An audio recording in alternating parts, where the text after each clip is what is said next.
კახი თქვა წეგან რომ ყველაფერი ისედაც გადაწყვეტილიაო ამ არჩევნებში არავის არაფერი შანსი არ აქვს და აი მე მინდა რომ ხალხი დავაფიქრო თუ რამდენად საგანგაშოა ზოგადად ის მდგომარეობა, როდესაც უკვე აღარაფერი აღარ არის გადასაწყვეტი, ყველაფერი გადაწყვეტილია და კანდიდატი ამას ასე თulis თავიდანვე სანამ არჩევნები იქნება.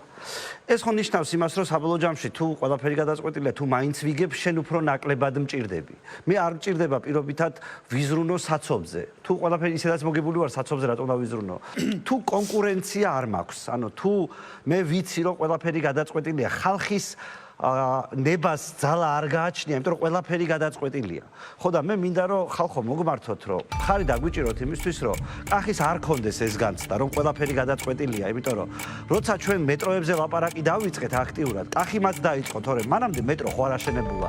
ჩვენ ხედავთ, რომ დღეს ქალაქი მიმდინარეობს არა მიმართულებით, რომ შენდებოდეს ახალი მეტროები, შენდებოდეს ახალი ხიდები, ან შენდებოდეს ახალი მაგისტრალები და ამ გზით ხდებოდეს საცობების განმუხტვა დედაქალაქში. არამედ ყველაფერია გაკეთებული იმისთვის, რომ ღარიბი მოსახლეობა მანქანაზე არ დაჯდეს. საიდანაც ქალაქის მერია მიმართული არის, რომ მოდი ხალხი გადავსვათ ღარიბები 18 მეტრიან ავტობუსზე მანქანებიდან და სუსლაინებზე იაროს იმ ხალხმა, ვისაც ფული აქვს ან გავლენა აქვს. ჩვენ ამის შეცვლა გვინდა და ვისაც ეს გინდათ, დაგვიჭირეთ ხარი გააფერადეთ 36.